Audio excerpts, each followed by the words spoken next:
No matter how many fantasy football gurus and crystal balls you have, there's no guarantee that you're taking home the win this weekend. But you know what's always a chip shot field goal? Surprising your friends or loved ones with gorgeous bouquets from 1-800-Flowers.com. Take it from me, when it comes to making your loved ones feel truly appreciated, bouquets from 1-800-Flowers are a lock. And right now, 1-800-Flowers is giving my listeners an exclusive 36 for 36 offer. 36 autumn roses, $36. That's only $1 per rose. This beautiful arrangement of fall, red, orange, and yellow roses will leave her stunned without spending a fortune. It's the best of both worlds. Amazing roses at an unbeatable price. These gorgeous roses from 1-800-Flowers are picked at their peak and shipped overnight to ensure freshness. 36 autumn roses, only $36. Unbelievable deal, and a small price to pay with all your fantasy league winnings. There's 1-800-Flowers.com, and then there's everybody else. You know who I trust when the game's on the line. To order 36 autumn roses for only $36, go to 1-800-Flowers.com/Mike. That's 1-800-Flowers.com/Mike, and hurry, the offer ends Friday. It's time for some straight talk. The big wireless companies charge a boatload for their superior network coverage. But guess what? Straight Talk uses the same cell towers but charges a lot less. Who knew? Well, now you do. And I do. So let's do something. It's time to switch to Straight Talk. Unlimited plans start as low as $35 a month on America's largest, most dependable networks. Straight Talk Wireless. Only at Walmart. Savings may vary. A month equals 30 days. Please refer always to the latest terms and conditions of service at straighttalk.com. We're Mike and we're thrilled that you've started your week with us. We're presented by Progressive Insurance. Buster will join us in a second on the Shell Pennzoil Performance Line. He's a part of the radio broadcast team for Game 3 of the ALCS tonight in the Bronx. The Astros a 2-0 lead on the Yankees. Dodgers have a 2-0 lead on the Cubs. After a walk-off last night, we'll talk it all over with Buster again in just a second. Let me read you a few more tweets, Mike, just from around the NFL and some of the conversations we had in our first hour. Gavin tweets, the problem with the Falcons is they're not throwing to Julio in the red zone. They just might. I can't put my finger on it. Yeah, well, again, Julio's been nicked up some. As I said, Sanu's missing time. The defense, has given up, 17 in a win, then they gave up 23. 26, 23, 20, and they're not coming up with the sacks, pressure on the quarterback, and interceptions on defense. So, yeah, it's just not clicking right now for them. Mike tweets, is it time for Romo to come out of the booth and pick up the Packers? I saw a lot of that conversation I saw a lot of that. yesterday. Absolutely, and it doesn't seem to me Romo's coming out of the booth. He seems to be pretty happy where he is, getting rave reviews everywhere. He's very good. I think he does a really good job. I love his enthusiasm. Does he talk too much at times? Maybe, to let things breathe, but so what? I'd rather have him be that way, and at some point he'll back off a little bit on that, but that's part of the charm as well. I think he does a really good job, and I don't think there's any chance in the world he comes out of the booth. I think he is only a few games into his new career. I think he is very happy with his choice, very healthy with it, and just fine monetarily. Yes, he was fine monetarily going into that. He's a guy who made $100 million. The question is, does he really still want to play? Oh, I think he absolutely wants to play. I don't think there's any doubt about that. But what situation then would be better than this one? No, nothing. I guess unless Prescott got No. Here's my point. He wants to play, but he knows from a health standpoint it's not prudent for him to play. I got you. That one hit like he did where he got folded one time sliding and he's done. I mean, there's the fear of that every time he gets hit. I don't think there's any doubt in my mind he would love to put a uniform on and play again. I don't think the desire to play is gone. I think that the combination of the injuries and what he's gone through with that is what has stopped him from playing the game right now. Well, the only place that I'll disagree with you is I believe that if Dak Prescott didn't exist, I think Romo would still be the quarterback of the Cowboys right now. I think he'd be playing. He'd have come back last year. He wanted to play last year, and I think he'd be playing. Yeah. I think he realized he wasn't going to be the quarterback in Dallas this year, and he didn't find another situation that appealed to him. I agree with you. I don't think he's coming out. I don't think he's coming out, right. But it certainly was an interesting discussion. Hinky Haynes tweets, bad call didn't decide the Jet game. The fact they did nothing in the second and third quarters cost them the game. Hinky Haynes can shut up. But he's right. I mean, there are plenty of plays you can look at had in that game. Look, they're a much better team. The Patriots are 1,000 times better than the Jets. Yeah. They're better than them in every conceivable way. The Jets are tanking a season, but someone forgot to tell the players and the coaches that management doesn't want to win this year. So these guys are out there playing their behinds off. They're playing well. Todd Bowles and the guys are coaching their behinds off. I give them all the credit in the world. They're right there in the game, and they get this ridiculous call that, once again, I believe is the worst decision that's ever been made in the history of human civilization. And so that's what made me so mad. And then Andrew tweets, Austin Safarian-Jenkins gets the Sportsman of the Decade award for his perfect handling of the situation. Man, he did. I can't believe how well he handled that situation. But he did, and I thought the call was wrong, but we move on, Greeny. We have to move on with these things in life. Sure, I'll get past this. No problem. You know me. I don't hold a grudge. Yeah. Anyway, the road to the World Series goes through ESPN Radio. You can catch all the postseason action presented by AutoZone on ESPN Radio, ESPNRadio.com, and on the ESPN app. And that will include Game 3 of the American League Championship Series tonight in the Bronx as the Astros try to take a commanding 3-0 lead. And our buddy Buster Olney will be there, be part of the broadcast, and he joins us bright and early this morning. Hello, Buster Olney. Greeny, kudos to you, because I know that there was a time earlier in your life when you were less mature, when you'd still be in the fetal position in your house, and you would not have shown up to work today. It's true. I've had tough days. Buster, I have to say you haven't seen him in the breaks. He's in the corner, in the fetal position, sucking his thumb. It's just brutal. So let's talk about something more cheerful, like baseball, and the two teams I'm rooting for being down a combined 4-0 in their respective league championship series. Let's start with last night, and that everyone is talking about the pitching decisions made by Joe Madden at the end of that game, specifically not to bring Wade Davis in, and ultimately it's Lackey who gives up the walk-off 3-run home run. What'd you make of it? I think that Joe Madden's in a position where he's trying to make the best of a bad situation. His bullpen so far in this postseason, 19 walks in 24 and a third innings, 19 runs allowed, an ERA of 7.03. There have been times that where the lack of strike throwers in the Cubs bullpen, it's been so bad that the camera will pan to Joe Madden in the dugout, and he'll just be shaking his head very slightly. At one point when he had a reliever who wasn't throwing strikes, you could see him turn to his pitching coach, Chris Bosio, and say as he went out to change pitchers, I just can't wait any longer. And so no matter what combination he's pulling out of the bullpen right now, it's not going to go well. You could argue it either way, I think, with Wade Davis, because at some point, as a visiting team, you're going to need 3 outs if you get a lead, so I understand what he was thinking there. But, man, what a stark difference between the Cubs this year, the Cubs last year with the bullpen, and with most bullpens that we see in the postseason this time of year, which are typically dominant. So for going forward, however many games that this series continues to go, do we expect kind of the haphazard's kind of the wrong word, but the Joe Madden decision on who's going to pitch after his starter is out kind of way to go? I think what you're going to see is Joe Madden lighting candles and hoping that his starting pitcher can go as deep as the Astros starting pitchers have been going, 7th, 8th inning, and then he can turn to Wade Davis. That's the perfect case. That's the best case scenario for Joe at this point, to bypass all those middle relief guys. Look, Carl Edwards Jr. this year was one of the best relievers in baseball, and then toward the end of the season, he really began to struggle to throw strikes. And it's so bad with the Cubs bullpen now that in a key spot in the 5th inning last night, Joe had to turn to him anyway, probably because he's thinking, you know what? If we're going to win the World Series, I need this guy to get right. He's like the kicker at this point, Carl Edwards Jr., who's missed like 8 straight field goal attempts. They just need him to get better in the midst of this postseason, and that's really difficult. And how much of an impact on it all do you think wear and tear has? Hembo just sent me the numbers. In the series leading into these, the Cubs against the Nationals had to throw 781 pitches as a team.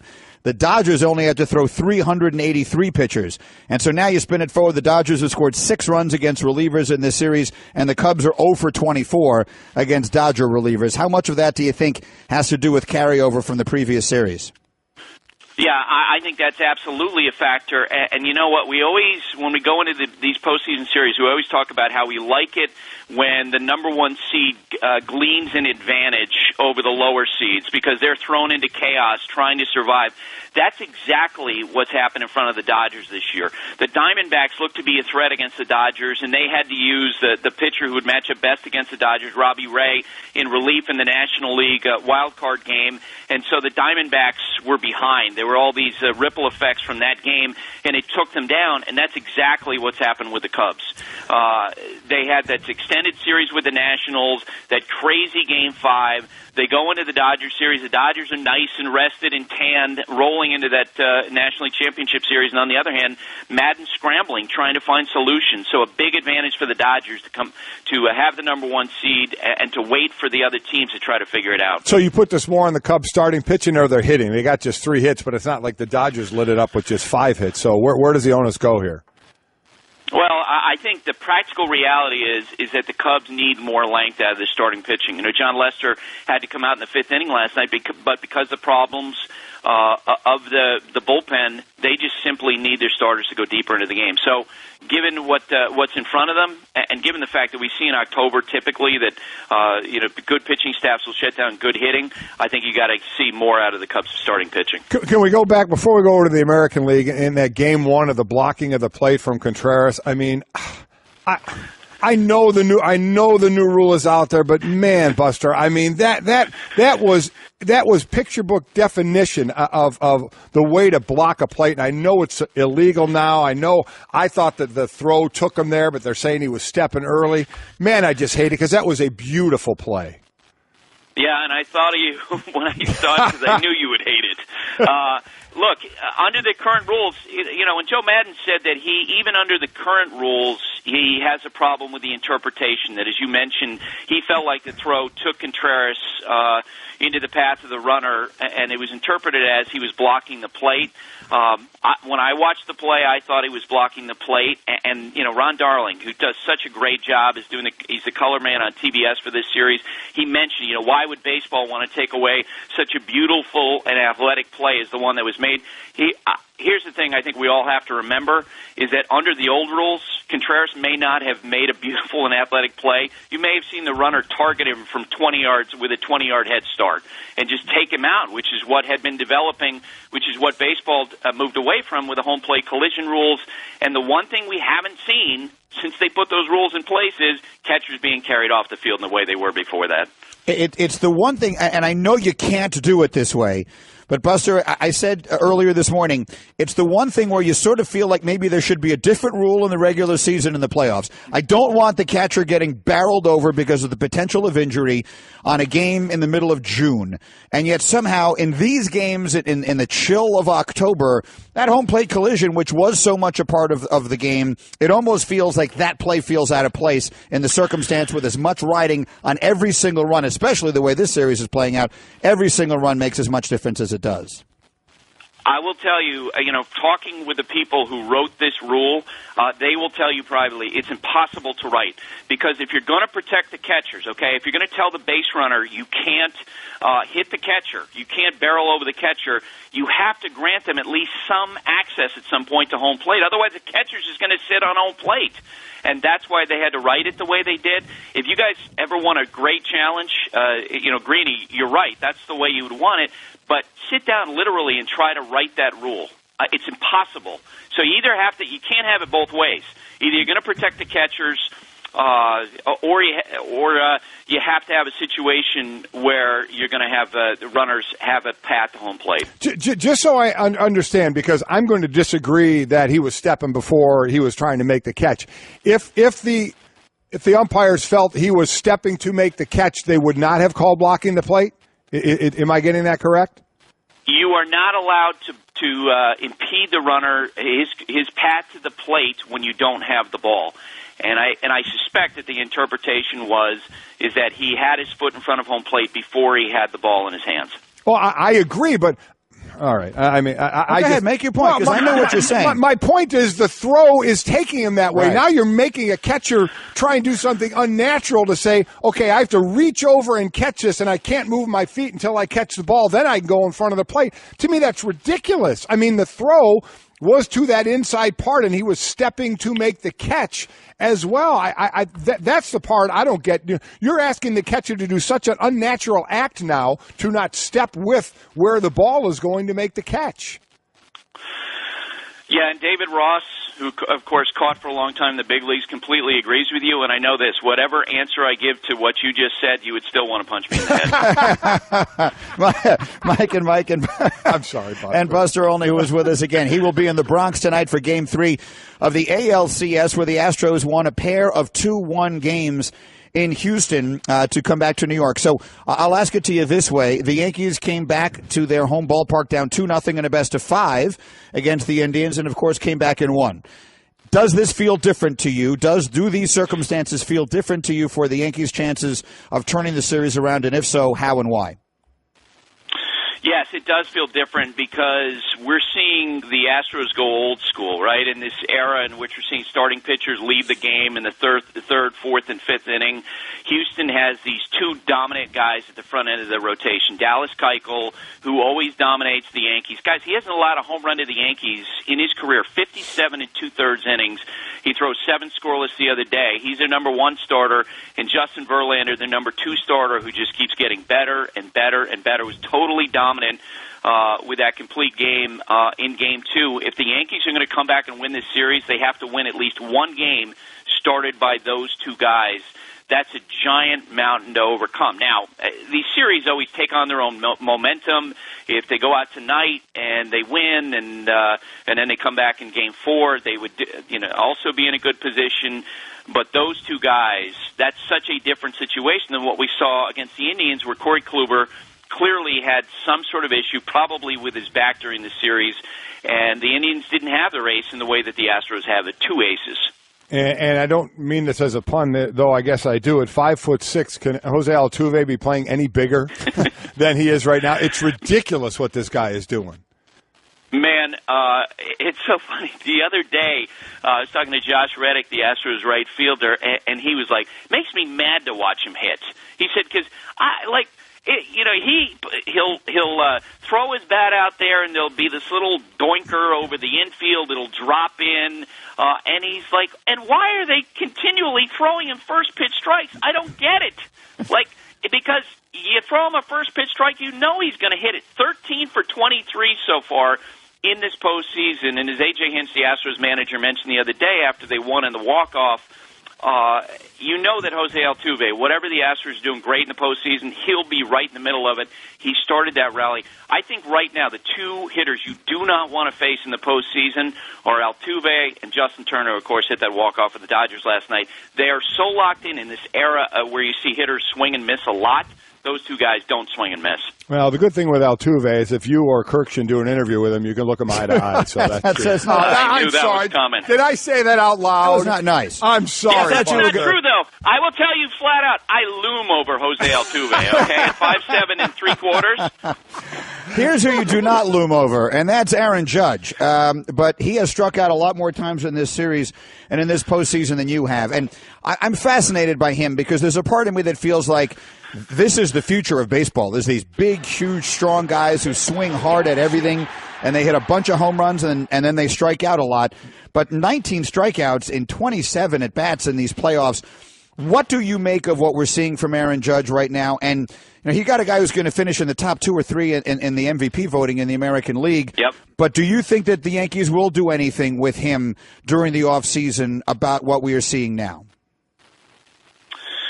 Well, one thing about Aaron Judge that you learn, one of the great things about his personality is that he's so even-keeled, and he has his process, and he trusts his process, and he works with his process.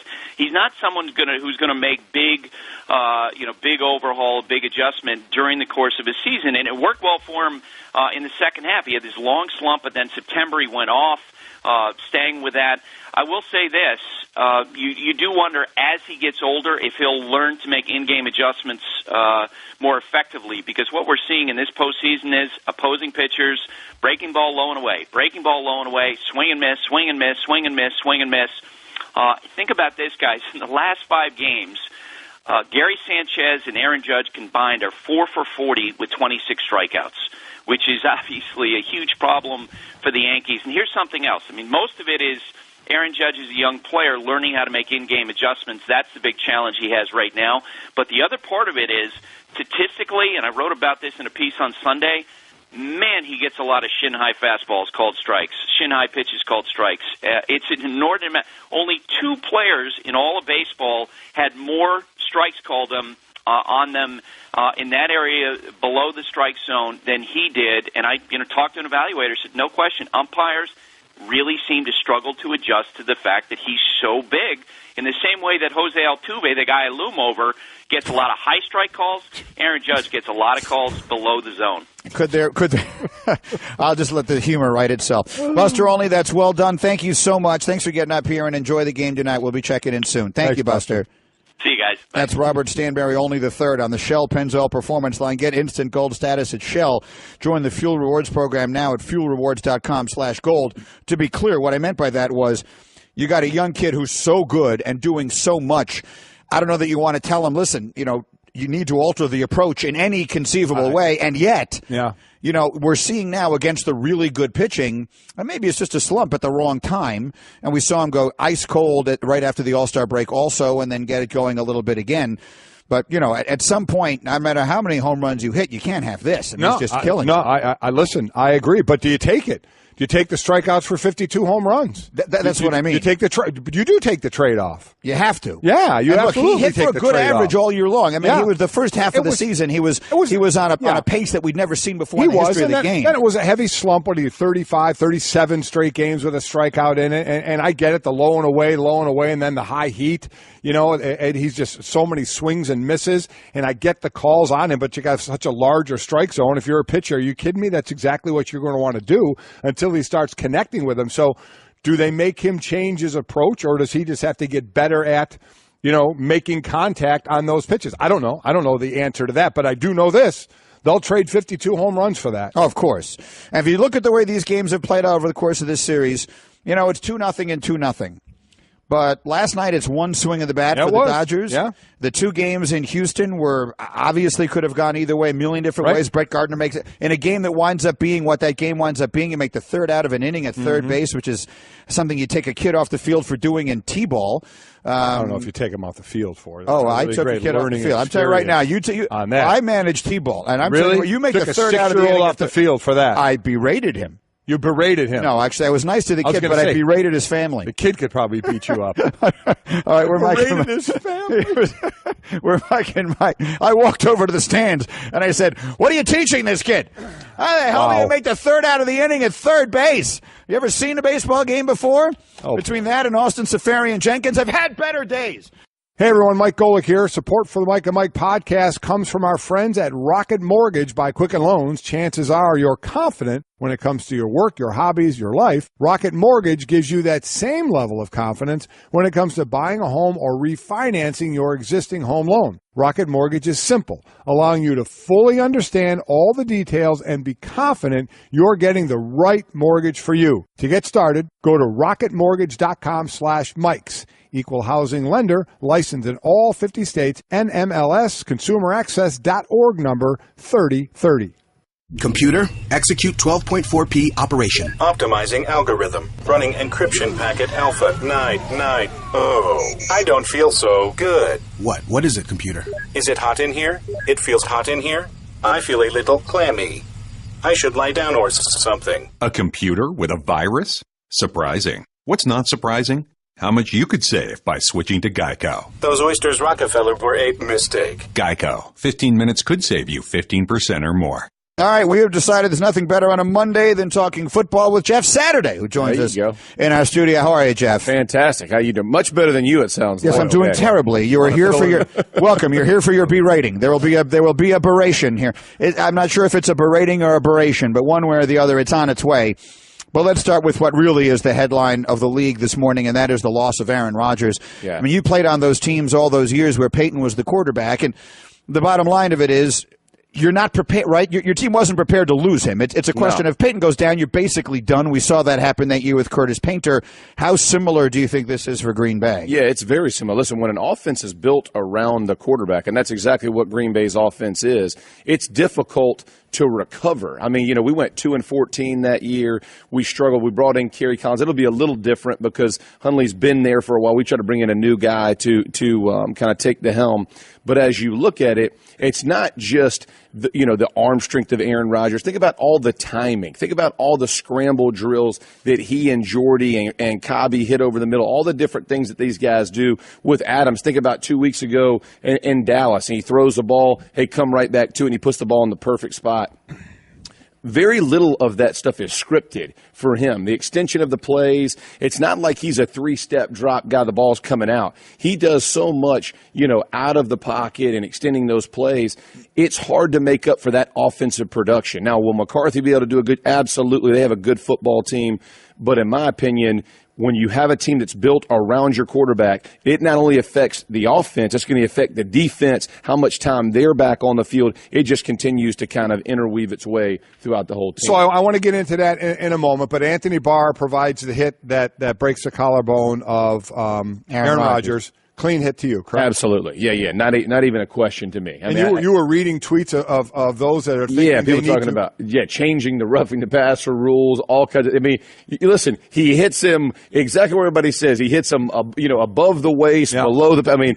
And it is unfortunate. You saw the same thing happen to Jameis Winston. Right. These are not dirty. The guys have nowhere to hit him. He hits them clean. He goes into the turf.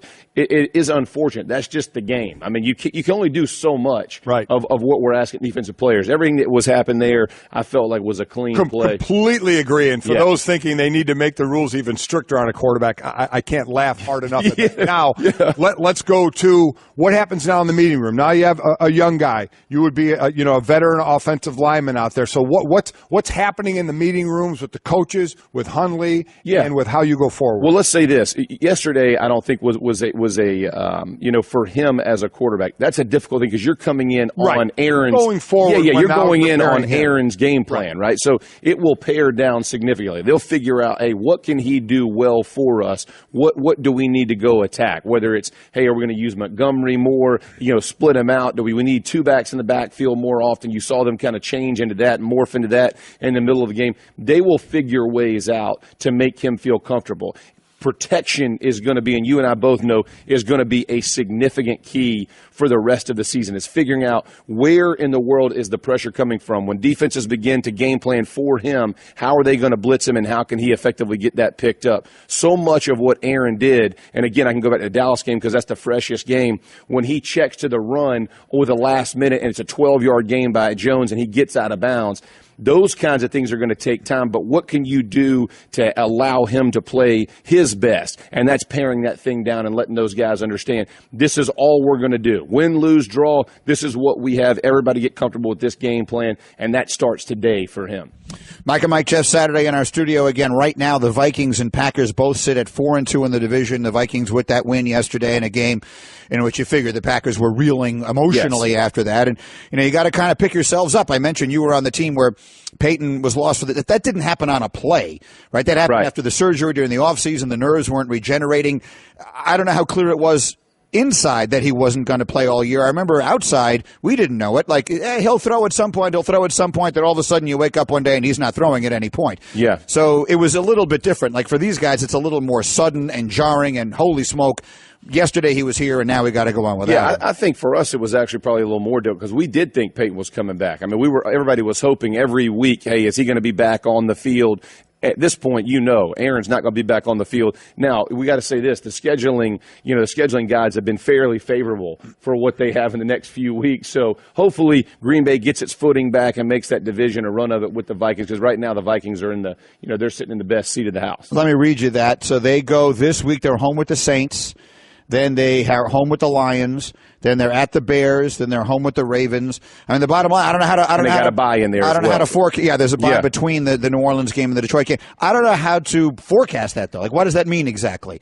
Like, what are they without Aaron Rodgers? You say, oh, that's a winnable game. Well, are any games winnable? He's the whole team, right? People look at that thing. They're banged up on the offensive line. They're a team that depends on him throwing the ball all over the place and making plays that literally no other player in the NFL can make. That's exactly right. So what are they without him? Yeah, and I think that's what what you got to figure out. When you saw Jordy and you saw Randall Cobb and you saw Adams and the way they were talking about, you saw just the discouragement on their faces because they know how much of their offense is ad-libbed by him. So, for them, how do they fit in timing-wise on their routes? What are they going to – all of that stuff is going to be worked on incessantly throughout this week. I can guarantee you all of those guys.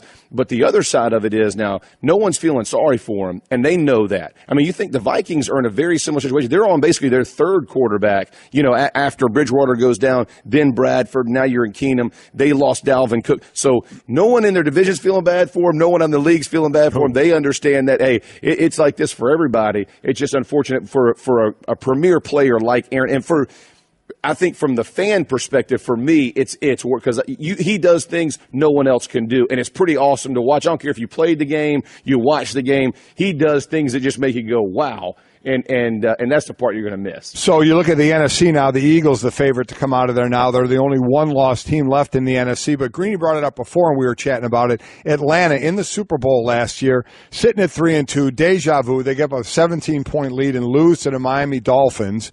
They're a play or two away from losing a couple other games. Oh, yeah. What's missing out of that team? What's different about that team? Yeah, I think from an offensive perspective, they're really struggling. New offensive coordinator, Steve Sarkisian, that mix right now, there's just something that's not right. You can't put your finger on exactly what it is. I thought the Dolphins did a good job. Freeman had a big run, but otherwise they bottled those guys up. He and Coleman, and you look at the way the Falcons started the season, they were playing physical football. They were coming downhill at you. I feel like in the last few weeks, even when you go back to the Bills game, 3rd and 1, they throw it, 4th and 1, they throw it. Now you look back to yesterday, they kind of fall in love with the Julio Jones and that kind of thing of what they can be able to make happen.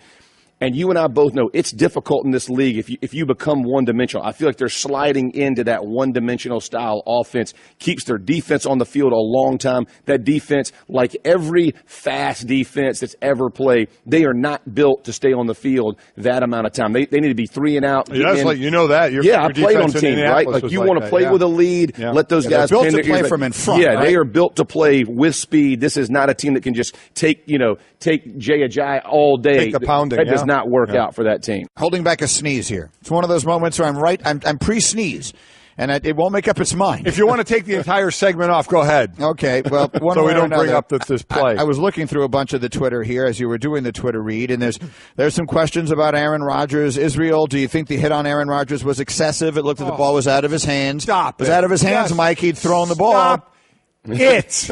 Okay? My God. I mean, can we touch the quarterbacks anymore? Are you kidding me? From what it was when I watched Clyde Simmons tuck that arm in and then really pile drive on that shoulder and pop shoulders out, to now, I mean, Clyde would have been out of the league. Oh, there's no doubt.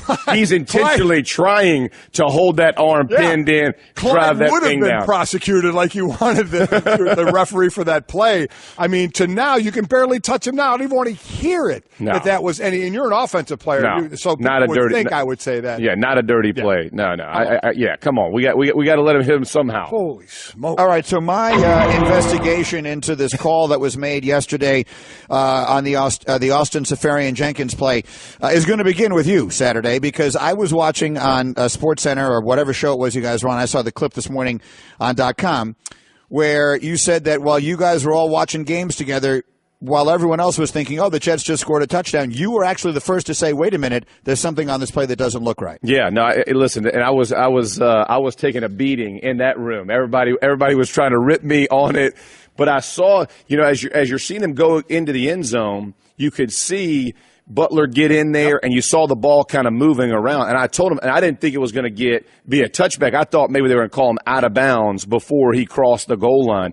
But I did say it does not look right. Something doesn't make sense. That's not the way guys go in the end zone. That's not the way plays look clean at the finish. And so as I went on, and then you saw the ball clearly come out of the hand, that's when I knew. I was like, they're going to do something here that everybody's going to be upset with. And when the big boss is sitting in front of you, as a huge Jet fans, he was devastated at Seth, and he was a broken human being. In fact, I'm sure Hasselbeck has a picture of his stance and him looking at the screen and just confusion. And I'm sure you looked very similar at your house as you watched the game and the devastation that you felt at that moment as well. He's talking about Seth Markman, who runs all of our football programming here and is a fellow long-suffering Jet fan. Yes, he is. You can follow him on Twitter at Tuna's Weasel, by the way, which is one of my favorite Twitter handles.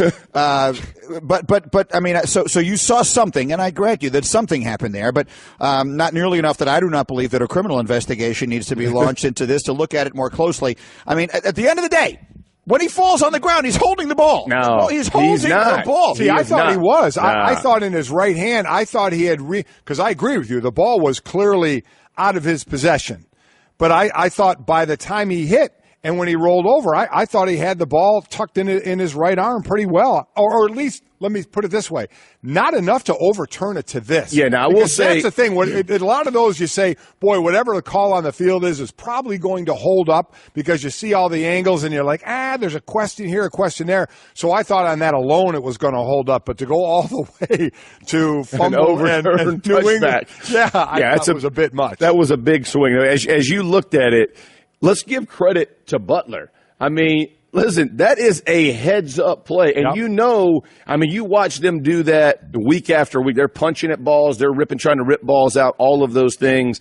When you're going over the goal line, though, as he's going over it, I did not believe he had that thing secured once he touched the pylon. I really didn't. I thought that thing's going to move around in the bottom. Then he finally gets it secured at the bottom. I will agree to a small amount, because I'm not giving up my case here. Right. I don't. To a small amount, the call on the field to completely overturn it that way is the part that was. Had they called it out of bounds or a touchback immediately, then it's 100% agreement. The one thing I would say is when you call that thing a touchdown, it goes back to me for the Detroit game a few weeks ago when his knee's on the ground, they call it a touchdown, then they take their 10 seconds. There are some tough rules in the league. That's the rules. I don't necessarily agree, disagree, but it is what it is. And at that point, when they make that call, when Butler pulls that thing out, it's a heads-up play. It really is. That is true. Yeah, you got to give some credit to the other side because they did do right. Okay, I'm filing a lawsuit. I've moved on from that. I'm now going to file a suit. I'm going to seek whatever restitution that might be available to me as a fan from that. Okay, Steelers go into Kansas City. Their team turmoil. You got Ben. 1 week he's I'm washed up. The next week he's throwing 5 interceptions. Now the next week he's mad at the media for suggesting that he is things washed aren't up. going well. When he's the one who said he's washed up. Martavis Bryant. There are reports that he wants to be traded. Antonio Brown is flipping over Gatorade things. Le'Veon Bell held out to the last possible minute and he didn't look right. And then all of a sudden yesterday they go into Kansas City. Tough place to play. Chiefs are unbeaten. Look like the best team in the sport. And Pittsburgh does the job defensively and they feed their two main guys, right? They feed Antonio and they feed Le'Veon Bell, and they come out of there with a win. What were your thoughts? Yeah, heck of a ball game. Nothing will bring a team together more than everybody talking trash about them for an entire week and going to play an undefeated team at their place. I mean, you want to talk about chip on your shoulder, shock the world, no one, it's us versus them, that mentality. Guaranteed. That's the whole locker room talk, the last 5-6 days. I will say this, as well as Pittsburgh did on offense to score points and that kind of thing, and Bell had a heck of a ball game run. Their defense stepped up in a big way, and I've been harping on them. They have been over-pursuing backside. They've been out of position. Guys have been trying to do other guys' jobs. You have watched it. Think about the Bears. Think about the Jaguars. I mean, you're talking about teams that should not be effectively running the ball as like they are on them, and they are flat out getting after it. Yesterday, they solved a lot of their problems. They really did. On that side of the ball, which kept them in this game. I mean, I think it was 6 yards in the first half. Yeah. Now, the Kansas second City, half, Kansas City comes back and has a really good second half. Points, whether they should have kicked the field goal, all those things are coming to question. but they did a good job of slowing them down, and the ball bounces your way every once in a while with the off the hands of the DB into AB's hands, and then for the touchdown, that's always a nice way to cap it off. Mike, explain this. Sometimes teams have each other's number. In their last 20 games, the Chiefs are 0-3 against the Steelers. They're 15-2 against everybody else. Why? Well, see, that's a great question. Again, I'll go back to when I was in Philly. We kind of had the Giants number, and Washington kind of had our number, and it's tough to figure out why. And a lot of it is if it's the same players, then you start looking at personnel and matchups. One-on-one matchups. Are these guys just better than the guys they're facing, the execution or the style that they're playing? But if it's not, if it's over a period of time, then you just have to kind of scratch your head. But what happens is it can get into your head. Yep. It can get now you're playing a game and you're like, oh, here we go again. Here we go again. Oh my God, no, we're winning. Then we're going to come back on us. Here we go. It can get to be a very mental game. In that AFC, Pittsburgh kind of has Kansas City's number, and Kansas City almost has New England's number. Yeah. So it'll be interesting to see. Jeff Saturday, you're the best, despite the fact that your perspective on this call is ridiculous. Frankly, it's enough, I think, that you are now barred from the show, and actually you'll be hearing from my attorney. We'll be right back. I just saved hundreds of dollars by switching to Geico. I've never felt more alive. Disclaimer. Geico cannot guarantee you will feel more alive. You either possess functioning respiratory and circulatory systems, or you do not, or you are a zombie. If you are indeed a brain-starved zombie and you would like to save money on car insurance, the Geico legal team applauds your excellent life choices, even in your shambling afterlife. But we strongly encourage you to visit geico.com or download the Geico app. Please stay a minimum of 500 feet away from our large and presumably delicious, delicious brains. Geico. 15 minutes could save you 15% or more.